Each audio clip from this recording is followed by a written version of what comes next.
right, welcome everybody today. Thank you so much for being here. We're here today for Gender, Health, and Climate Change.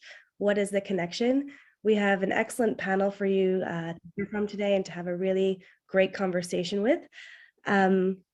We are UN Women, USA, New York. We are the New York chapter. We are an independent 501c3 that solely supports the work of UN Women. We were founded in 1987, and we are the largest chapter in the United States. Who are we? We are a force for social change. We are a force for education. But what I like to say is we are storytellers. So we love to tell the stories and empower women and what they're doing around the world, but also right here in the US. And you're going to hear from some of those ladies today. We would like to thank one of our sponsors, our annual visionary sponsor, for allowing us to keep putting on these programs. And while we're welcoming in a few more guests, we're going to play this short video from UN Women. Earth, our only home. Invaluable, but not invulnerable. Are we too late to save it? Climate change is making our world more dangerous, more fragile, more unequal. In these uncertain times, women and girls face a disproportionate threat of displacement, poverty, and violence.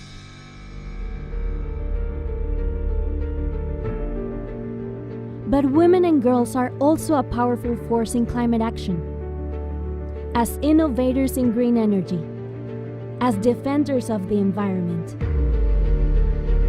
and as educators of our generation and the next. Gender equality is not just a woman's issue. It's the path to our survival. So it's not too late to invest in climate action by and for women. Not too late to empower women entrepreneurs and decision makers at home. Not too late to give voice and power to this next generation of Earth's champions. It's not too late to demand commitments to build an equal and enduring future for all. Championing climate action by and for women and girls is the key to saving our planet. Join the fight for gender equality today, so that together we can create a sustainable tomorrow. It's not too late.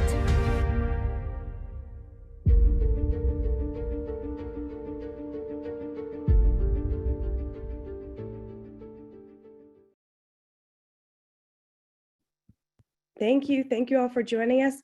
Once again, this is UN Women New York.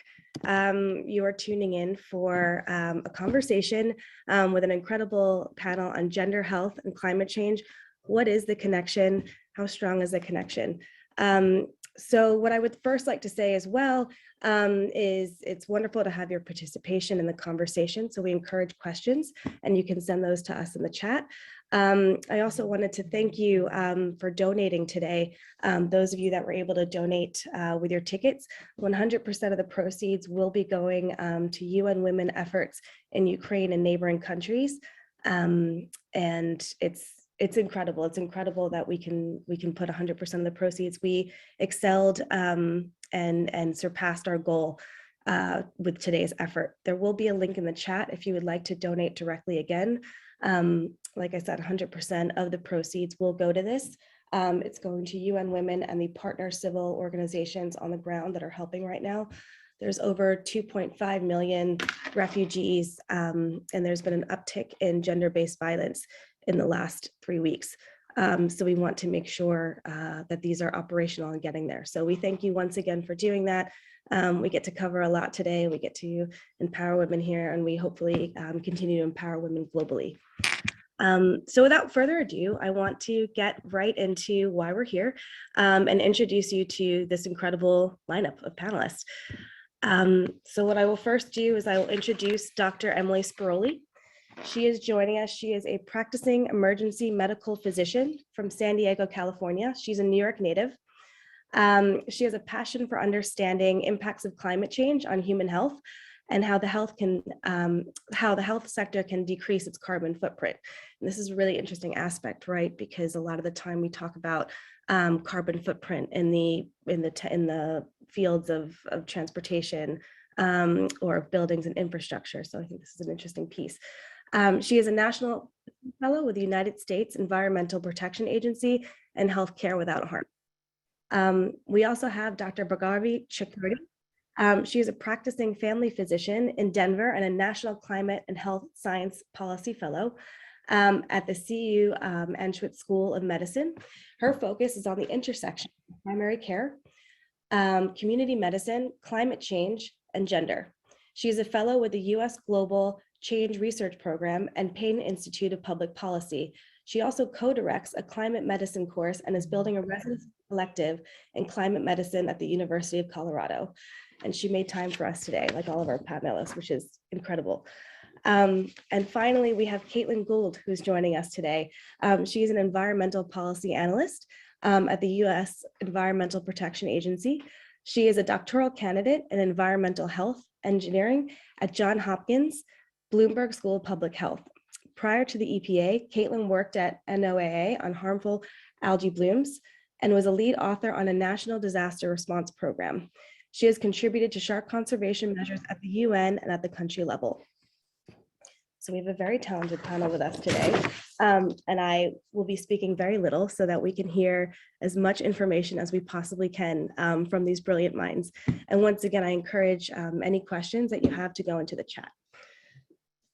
So welcome. So the first question that we have is catered to all of our speakers, which is, can you tell us a little bit more about how you entered this field? And was there a specific moment or was there a specific event in your life that led you here? And whoever wants to take it first, and we could go through. Emily, do you want to take it? Dr. Sbiroli? Sure. Thanks so much for having me, everyone. We're so honored to be here. You guys are such an amazing organization, and so we're so excited to share our perspective with everyone here today. But yeah, I'm an emergency medicine physician, and I actually started my interest in climate and health. Well, I like to say that from the day I was born, because I was born on April 22nd, which is Earth Day and tomorrow. So I just, say I was born into it, but that's not the case. I started actually in college. I was interested in sustainability and environmental science in college. And actually, I would say that the event that sticks out to me in terms of what got me going down this road was actually Hurricane Sandy. When it did hit New York, I was living there at the time. My family was living on Long Island. And it was a moment that for me struck out in terms of the type of climate events that we're experiencing. And it also helped me decide on my specialty. At the time, I was a pre-medical student. I didn't know exactly what specialty I wanted, and it helped me decide that emergency medicine was going to be the one for me. And I remember just driving through that storm with my grandparents in my car, evacuating them from Long Island, and just being like, kind of driving through this and be like, this isn't good. These kinds of climate events, we need more preparation. We need, doctors to be ready for things like this. And so that's what I would say what started my path. It's really interesting. Dr. Chekuri? Yeah, I think my interest I did some of I've always liked sort of being outside. And so I've always had an interest in just the environment in general.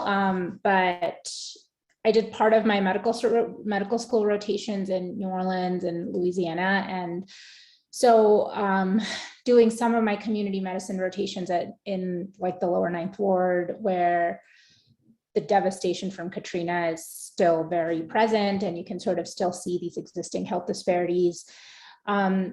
There was something that wasn't quite making sense to me at that time as a medical student, which is like building clinics in these flood-prone areas while we're sort of waiting for a new hurricane. And we weren't really talking about it in medical school in that way.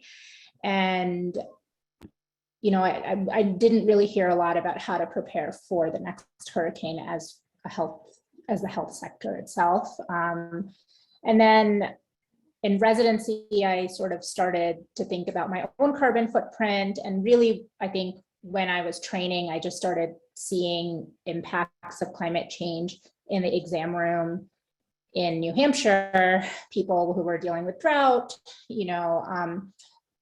nursing homes that didn't have air conditioning, assisted living people didn't have air conditioning while we were trying to manage kidney issues, and older men that definitely had risk factors for heat stress. So I think once you start seeing it in your job on a daily basis and with families, it's sort of hard to unsee it. And that's sort of what prompted me to do my fellowship and sort of continue.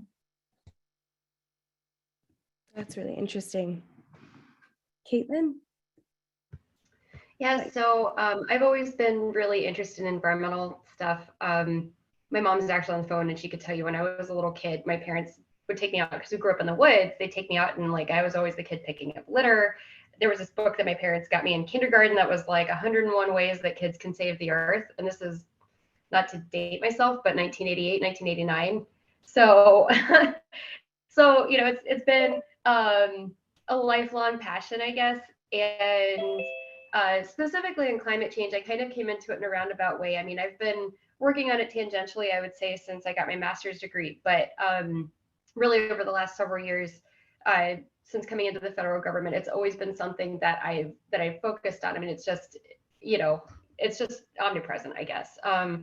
So since I started my doctoral program in particular, one of the things that I've learned about and that I've really tried to embrace in my practice is this concept called One Health, which is basically the idea that human, animal, environmental, and plant health are all integral and interrelated. And to me, that's been something I've really tried to embrace in my work. And what ultimately brought me to wanting to work on climate change is just, you can't at this point, I think, talk about acute or ongoing long-term public health issues without talking about climate change. And with this concept of One Health, you treat things holistically. So you're addressing the different parts. It's how they work together. And so having the opportunity to work on climate change and to really work towards improving, I guess you're trying to improve the quality of the world and the quality of overall health is really critical to me. And so it's an honor to be here. I should have said it from the outset. I do want to also just put out the disclaimer that as a government employee, anything that I say today is not a reflection of the views or position of my agency or the federal government, and everything that I say is my own opinion, my own perspective. So thanks very much.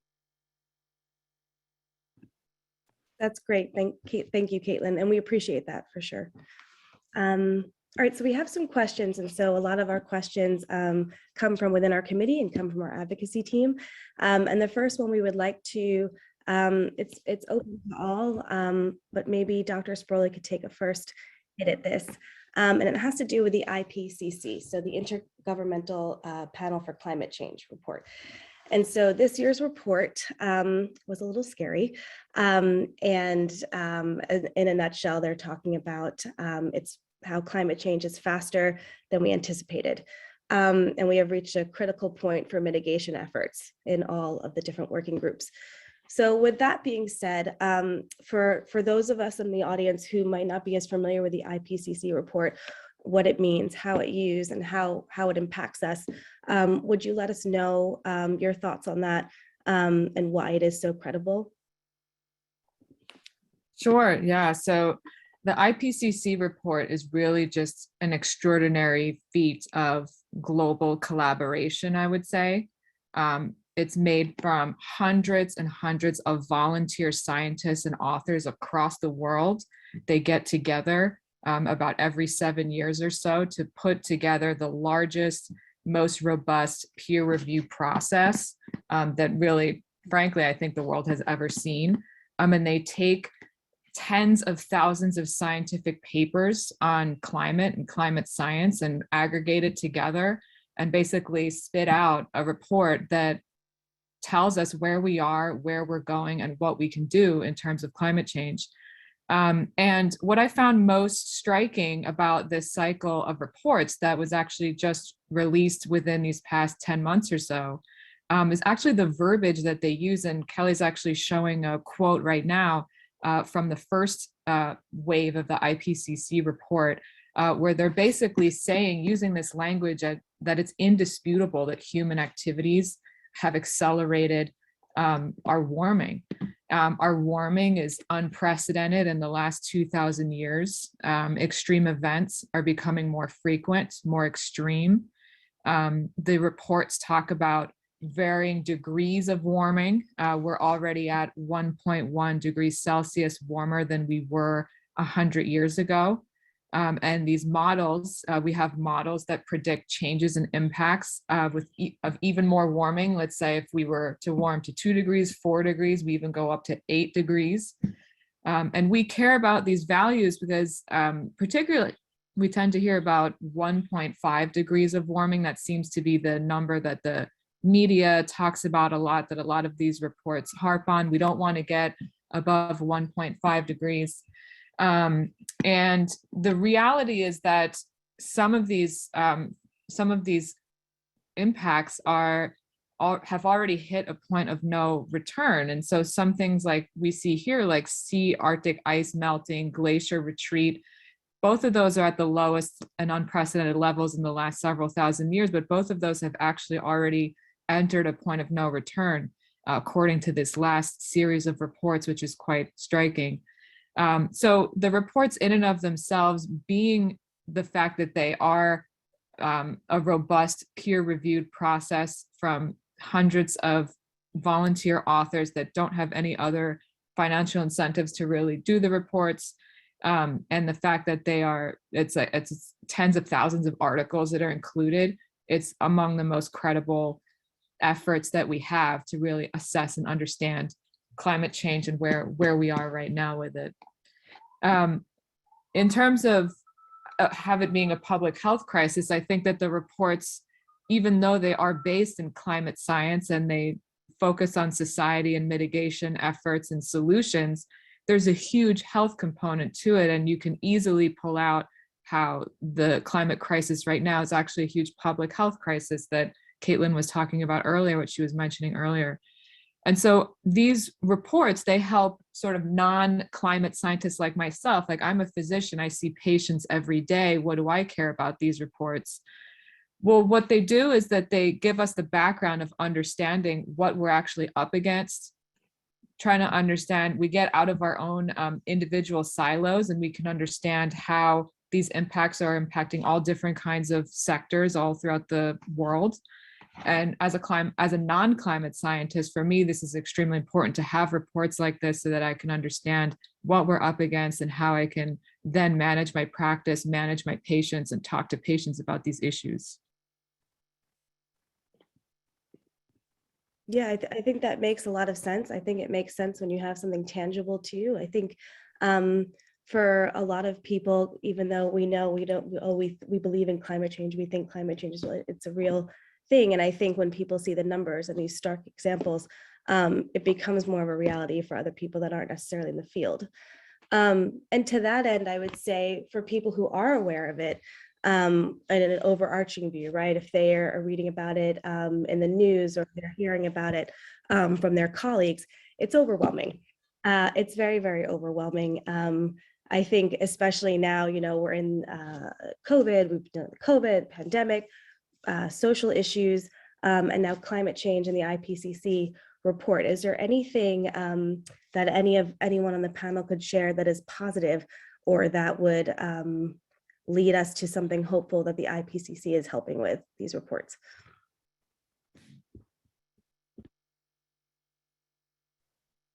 Yeah, so I mean, I guess I definitely echo what Emily said, which is these reports definitely, when I'm talking to other health professionals, in terms of when I'm thinking about communicating with, patients, community members, these reports are super helpful because they're sort of a summary of, where we're at, where we're going, what we can do about it, as Emily said. And I mean, I think I work a little bit in medical education, and so it's great to have these really credible assessment reports that sort of have data on what we need to prepare our physician and health workforce for. So as an example, one of the IPCC reports has a lot of information on, what sort of infectious disease changes we might be seeing over time. And that's helpful because that actually changes how we teach medical students, nurse, like all health professionals.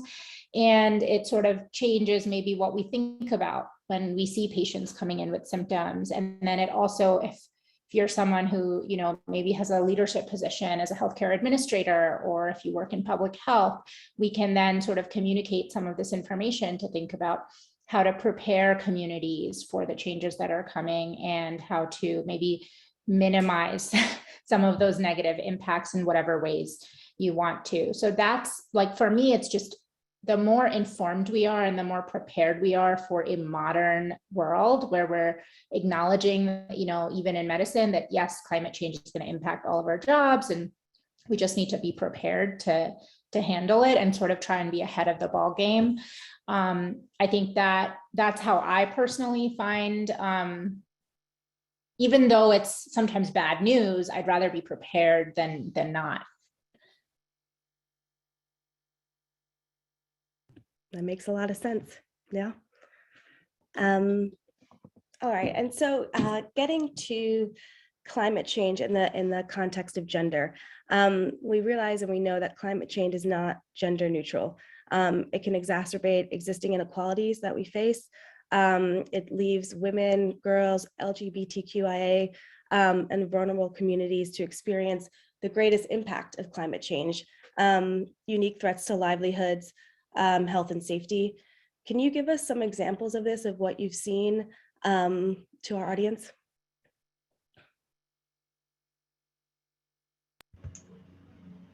Yeah, I can speak to some of that. One of the big things I actually want to talk about really quickly is that LGBTQ, in a lot of this, women do experience adverse health effects related to climate change in some respects. I mean, especially women who are pregnant, but also there are data that show how there could be some related public health effects due to impacts on mental health, impacts on physical health, especially for women who are pregnant. There are other physiological attributes also that I won't get too in the weeds on. But one of the things I wanted to talk about in terms of equity is how much climate change does exacerbate a lot of inequities that we see in a lot of areas of environmental injustice, either related to race, or related and/or socioeconomics, and/or also gender status. And so a couple of the things I wanted to just, I think this is really significant. The fact that, for example, women are more likely to report depression or anxiety and similar symptoms. And there are proven links, or they're shown links between climate change exacerbating that, either just due to potentially, and this is not necessarily conclusive, but potentially links between weather effects and also, heat, just or rain, a lot of rain, making somebody feel down. It's also been shown that this could cause increases in violent crime. But generally, it's shown that this could potentially be affecting depression and anxiety. One of the things that I think is really important, also with regards to LGBTQ, and I'm sorry, I'm kind of rambling, but with LGBTQ, what I think is really important is, you have a population that already experiences high rates of depression and anxiety, and in particular with trans individuals. So with trans women, there's actually this really great paper that just came out several months ago called Queer and Present Danger, that I think nicely summarizes a lot of these impacts, especially focusing on the trans community and individuals who are not conventional, gender, don't have conventional genders. I'm not saying it's unconventional, just, are not male or female, gender non-binary. But there are shown links also to exacerbate disparities and socioeconomic and physical and mental health effects in trans women in particular. So when we're talking about women, we cannot, I don't think it's possible to really leave out trans women as well. They need to be incorporated into our response and into our perspectives on how women as a whole are affected. I totally agree. I think when we're talking about global women's health, it's important to sort of include all of the other sexual and gender minorities as well, because while there's sort of this issue of kind of we need to strengthen the evidence base and really get better data about how climate change is impacting women, there's way farther to go in terms of some of these other minorities that already experience disproportionate levels of discrimination and sort of other health disparities. So I think that's really, really important to think about. I would say in terms of how I see climate change impacting women, I think for me, it really comes down to this idea that gender really is a social construct. And so globally and over time, we kind of see changes in, how women do not have on a global scale as many resources. They are more likely to live in poverty. When we're talking about women being people being displaced, women tend to be the majority of people that are displaced. And why are people becoming displaced? It's increasingly climate driven. And then women also don't have as much access to, assets, property, education, and all of these other things. And all of that is different in different places and changes over time because of a very complex set of underlying social, cultural, economic, historical issues. And so what climate change does is it sort of adds to that stress that women and other minorities already have. And so it sort of widens those inequities. And on the flip side, if we try to address some of those inequities, we find that climate action tends to either be, cheaper, more, sustainable, or just more stringent, like climate action pledges sort of thing. And so it's sort of the other side of the coin is it's kind of this really big opportunity to return on our investment. Yeah, I would definitely piggyback on all of that as well. I think that what's interesting is that gender as a social construct is fairly new. This idea is fairly new, and a lot of the data that we have, a lot of the research that many of these policies and climate action policies and all that are based off of is on kind of still the traditional men and women category, even in the medical literature as well, male, female, women, men category. So when I look at research like this, and when we look at the differences between men and women, or these gender impacts from climate change, it still uses that language, which is still useful. I mean, we still have we know that when I was working on some of these issues, I came across some literature that suggested that men actually have an increased risk of dying during a natural disaster, kind of in the imminent onset of it and the imminent aftermath of it. Also more at risk for suicide, while women are more likely to not be able to move away from the disaster area and have a longer impact on their livelihood on a kind of longer term scale. Still, these are men, women being used in these kinds of studies, not necessarily addressing the other gender populations that we have. So it's important to know that moving forward, what we have right now is still kind of a traditional way of looking at it, and it's still categorized in that way.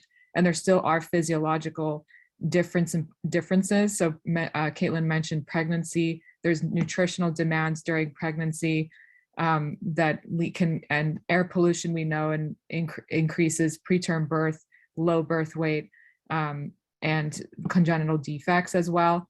As we start seeing more pollution in the air, more fine particulate matter, we know that lung tissue in women is generally more susceptible to the deposition of fine particulate matter in our lung tissue, in our cardiovascular system. We tend to see more cardiovascular effects in women. related to air pollution, related to climate change effects. So what we have right now is, as Bhar said, isn't necessarily like a full spectrum of understanding in terms of all the different gender populations that we have, but we do have a lot of data already on how some of these impacts are affecting women and men differently. And then just from even more of a social aspect, women are generally more likely to experience violence, sexual violence after a disaster. We saw this. This is true globally in terms of global disasters. We saw this in Hurricane Katrina as well. Women and children tend to be, separated. Women tend to actually stay put longer during an event and during a disaster because they're typically the caregivers of these events, during these events, and caregivers of their family. So there are definitely many ways in which women and men in the traditional sense are affected by climate change, and we are in the process of further defining these gender populations and their needs. So those populations are even more vulnerable than your typical traditional, gender would have it. Yeah, that's really interesting to think about that and to look at that in a multifaceted way. And then in your opinions or experience, is there more studies that are coming out with these effects on mental health, for example, for these populations? Do you see that more and more, or are we still a ways away from that? I think mental health in general is being addressed. I think Caitlin had some insight on that as well, and Bhar has it as well. I think that it's definitely coming to the forefront. I think because the younger generation for sure is sort of carrying that. The term eco-anxiety is definitely gaining a lot of prominence with younger populations. I mean, just recently I remember seeing on Twitter, kids and young adults just being really worried about climate change and kind of posting a lot of memes and TikToks and things of them being worried about these kinds of issues. So I personally, it's on my list of things to look into, but it's definitely something to worry about. Yeah, I definitely think that, I teach a lot and I see younger generations really, that's always their question, because I think a lot of them are seeing mental health impacts just all over the place, particularly in their generation. And I think the gap though is, research funding is often, those decision makers are not young people. They are in a different generation and they grew up in a different planet. And so I think there's sort of this gap. So yes, we need more research. We know this is a problem and we need funding to do it. And often the people that make decisions about those funding need to be convinced in a way that young people do not need to be, because that's their life. And so that to me is a space that I find I'm trying to bridge a lot. That's really interesting, and that's work that probably seems never ending. But that's a great position to be in, Dr. Chekuri. I guess another question that we had that also came from our shared committees is any specific examples. So while you're practicing medicine, are you able to give a broad example of how climate change affected health that you've maybe seen in a patient, to put it into context for those of us that aren't in the medical field?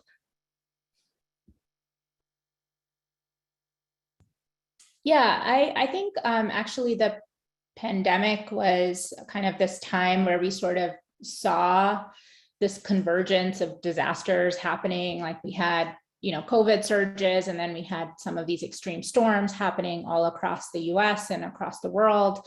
And I was practicing in the US at the time. And so I think the stories that stand out to me are actually, having like a severe winter storm event and losing access sometimes in terms like young women or families and other caregivers sort of losing access to primary care services during those times. So when the lockdown first happened, there was a brief period where everyone sort of, a couple of days they couldn't really get into the clinics or anything. But on the flip side, we saw these amazing opportunities. So telehealth ramped up much faster than anyone expected.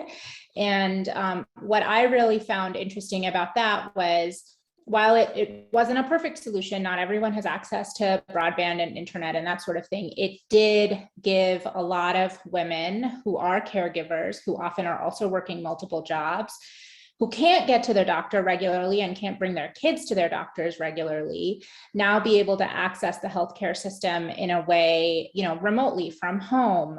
They were able to get access to mental health services. They were able to get access to birth control and other sexual and reproductive healthcare, options and that sort of thing. Then they were able to get their kids into their counselors and that sort of thing. And so in some ways, I sort of saw both sides, like, what it looks like when caregivers, which are often women, don't have access to healthcare, and then what it looks like when we have sort of these innovative, cheap solutions that are also climate friendly.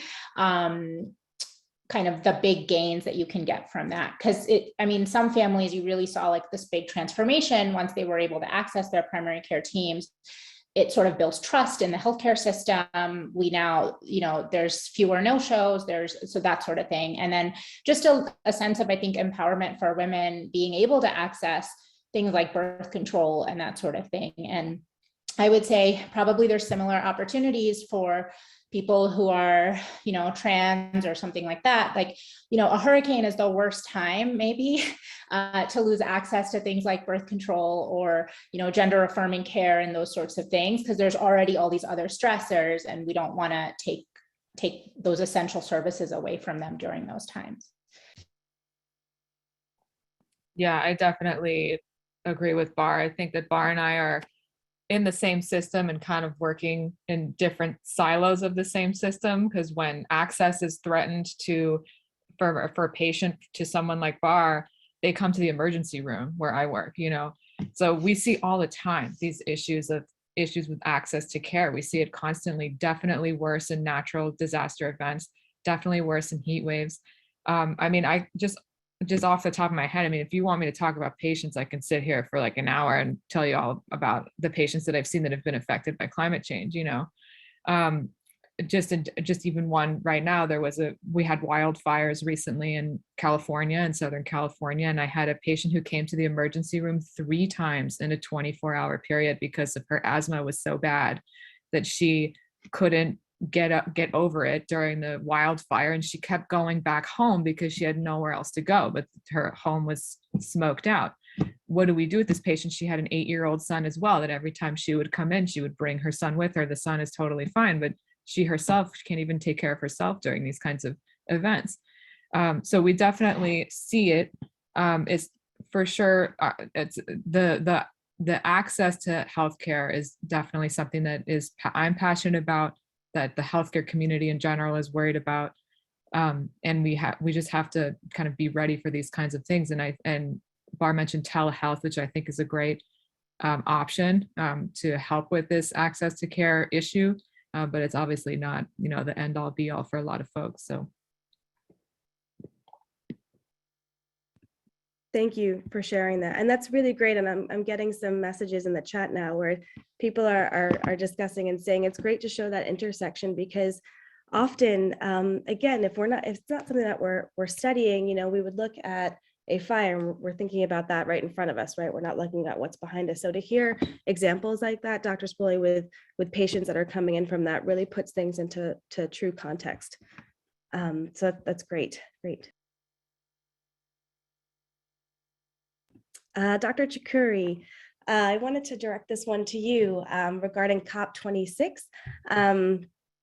And we wanted to ask you, COP26, a lot of, often each year, there are ambitious pledges that are made every year. What are your thoughts on those announcements? Were there any key takeaways that you felt were contributed in a strong way for climate health in the past year? Yeah, I think, so this was in November, and what I recall really is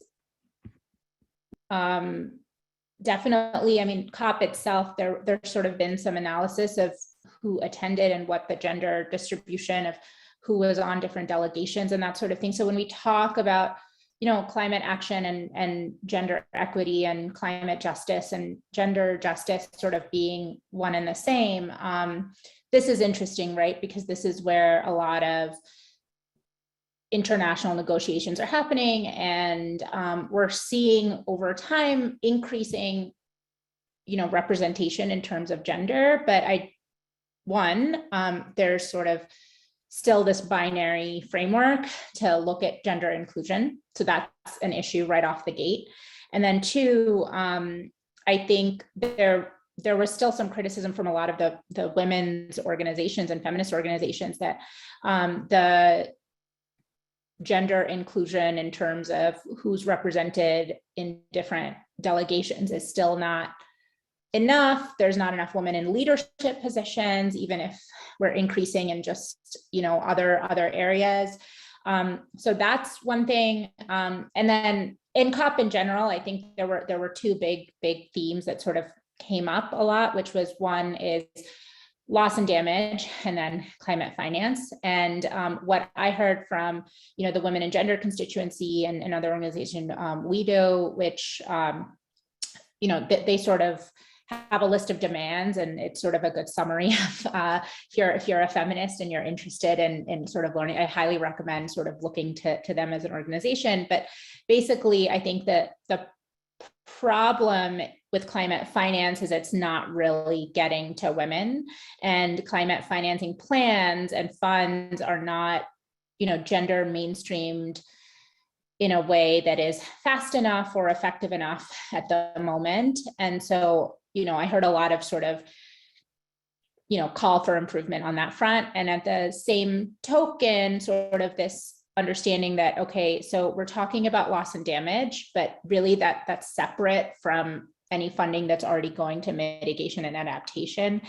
And a lot of the loss and damage from climate change is the people feeling it are often women in the global South, who have these disproportionate impacts because they're living off of their ecosystems, which are being destroyed. So a lot of them are living in poverty. They are, it's subsistence farming. They're having to acquire water, secure water and those sorts of things. And so they, again, when we're talking about financing for loss and damage, it has to be directed towards those groups that are disproportionately impacted. And often when you do that, there's a bigger return on investment as well. And so those were sort of my takeaways from COP.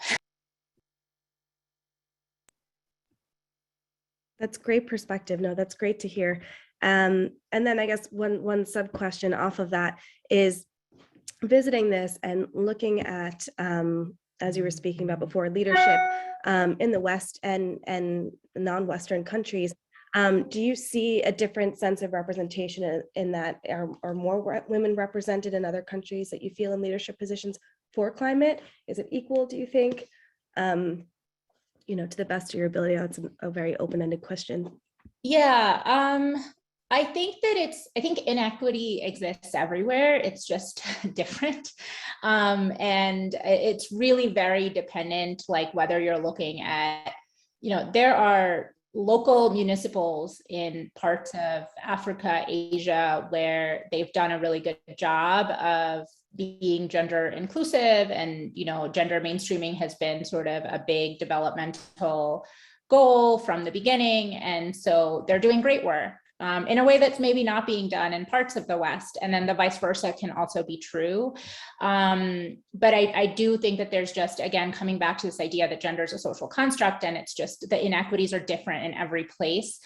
And they're unique to those places because of their unique history. And it's also constantly changing because we're living in like a pretty dynamic global world. And so I think, I would say there's no like big takeaway other than, these inequities exist. And from my perspective as a physician, I will say, I just mentioned telehealth, like that sounds like a great idea for a place like maybe the Northeast in the US where they have infrastructure, but I was born and raised in India, and not as many women have access to a bank account or internet access, or a mobile phone there. And so there's just different dynamics. And so that's one of the reasons I think that groups like the Women and Gender Constituency really talk about local solutions, and including women at those levels, and then slowly seeing the changes that they need.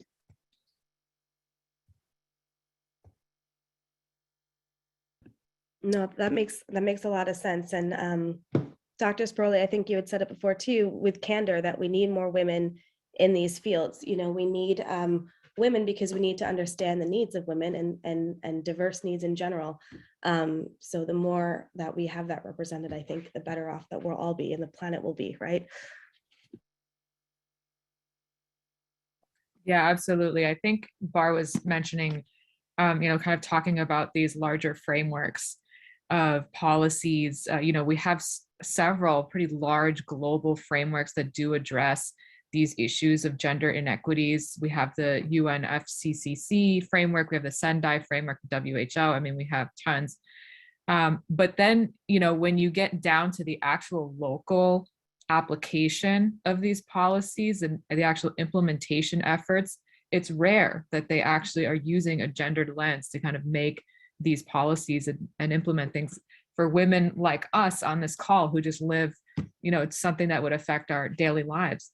It's kind of rare to actually see that. So I think it's coming down the pipeline, and I'd be curious to hear from Caitlin about this as well. Like, I think it's coming down the pipeline, but it's just not exactly where we need it to be in terms of you and I being affected on a daily basis.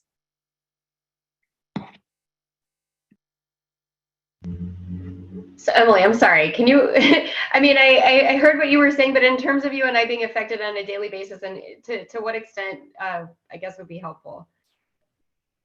Yeah, I'm curious from your experience, just how you manage some of these issues when you're thinking about policy, when you're thinking about the work that you're doing. How are you thinking about it? Are you thinking about it on like a larger macro level? Are you thinking about it on a local level? And how can we sort of get these actions going? That's a great question. I mean, the work that my branch does is generally focused at a national level. We don't really do a whole lot of work at the regional level. We do have some members of our team who work on international components. Like we have someone who contributed to the IPCC report, or we have a number of staff who are working in some capacity on the development of the fifth National Climate Assessment, which has been underway now for several months, and I think is slated to come out next year. As far as what our branch does, there's a lot that's driving our work. So we definitely look at areas of our society, either in terms of social vulnerabilities or physical vulnerabilities in terms of like infrastructure, for example. But we definitely look at ways, areas that we see as having been proven to be affected to some extent previously by, something pertaining to climate change, be it high temperature or heat.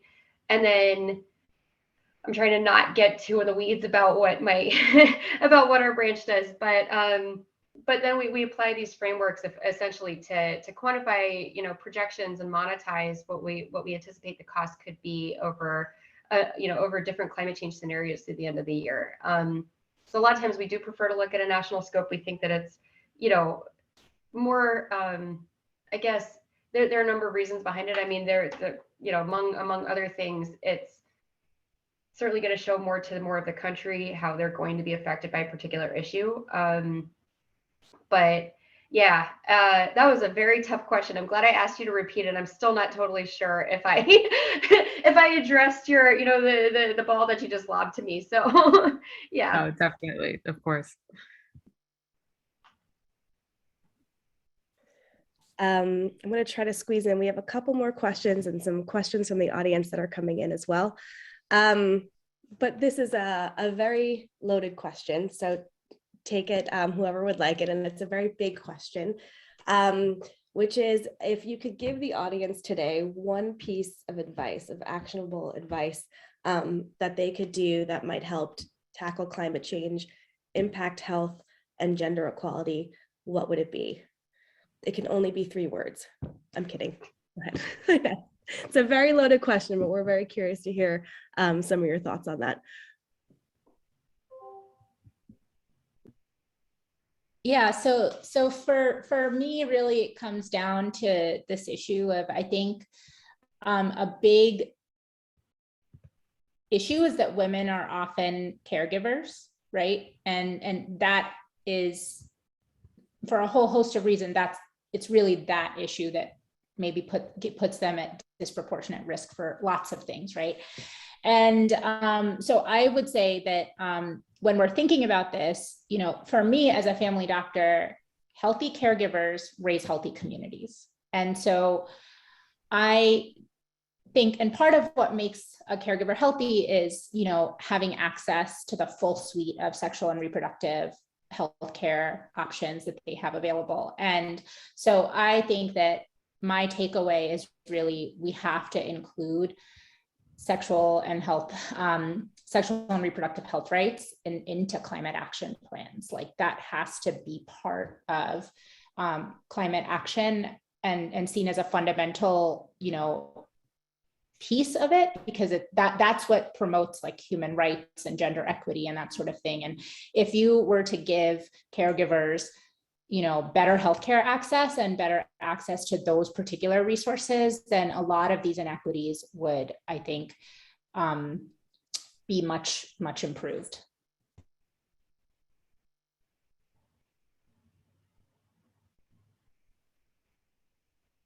I have one as well that I'd like to share.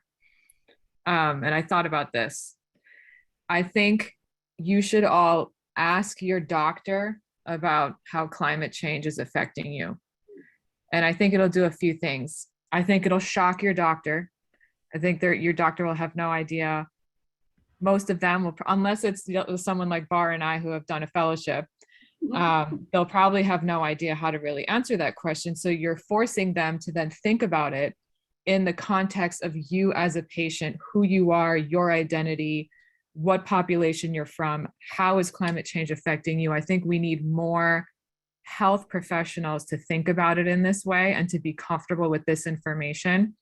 And you might actually learn something yourself about your risk, about climate change in general, if you happen upon a physician who knows a little bit about this. But I think that's what I would say. I think we need to bring the conversation as representatives of ourselves, as representatives of our gender, of our identity, to the fore, and to have it be brought into different silos and have it be talked about in different ways. So I think you should ask your doctor about climate change. That would be my actionable tip. That's a really good one.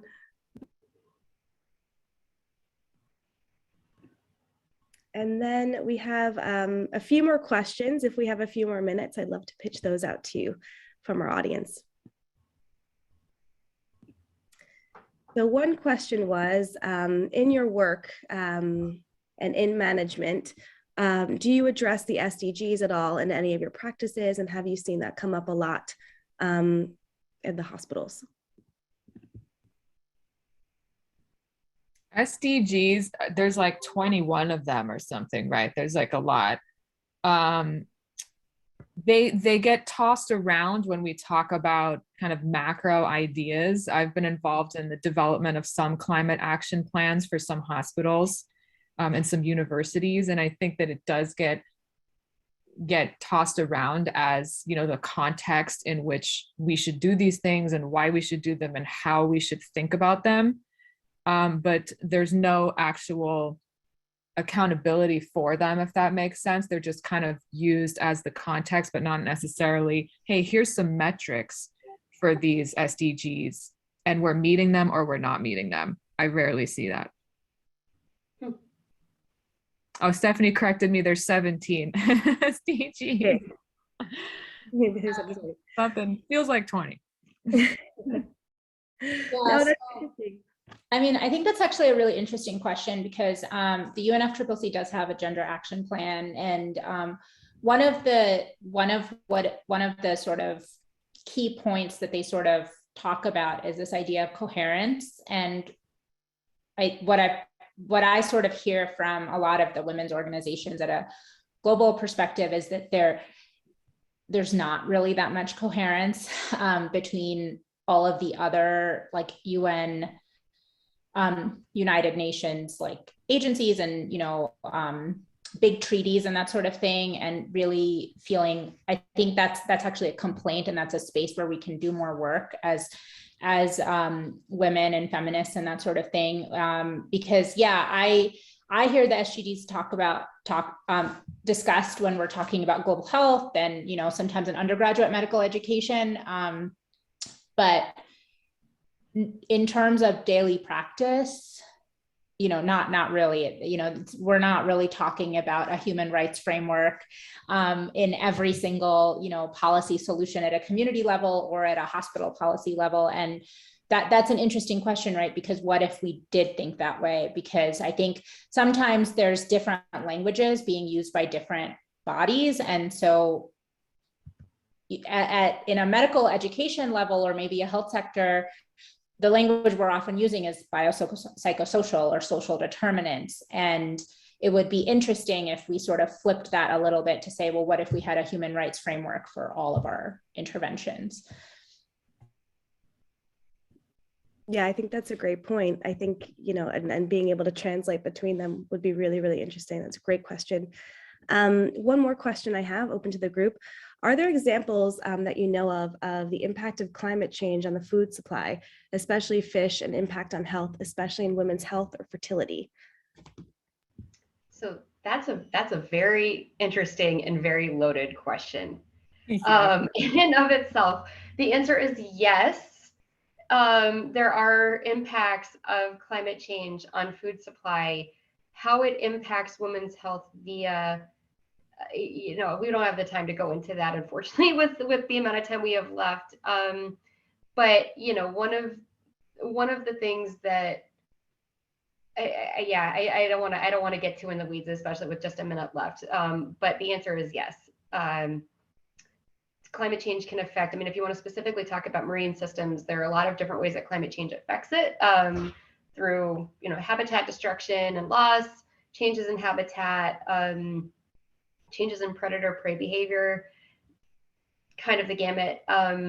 One of the ways that women can be impacted by climate change in fish is through potential contaminants that get into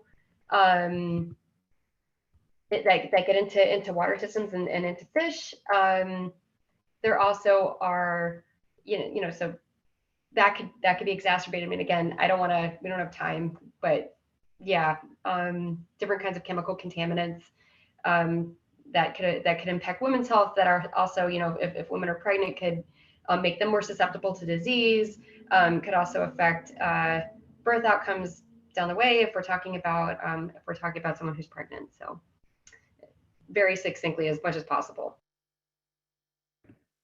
Basically, we'll need another hour. Well, maybe we'll work on that for a different time, because we actually still have quite a few questions. So perhaps what I'll do with the time that came out is I'll relay these to our panelists afterwards and try to get some answers out. And what I'd also like to share is that in the follow-up to this meeting, we will be providing a resource guide. We like to do this at the end of our events.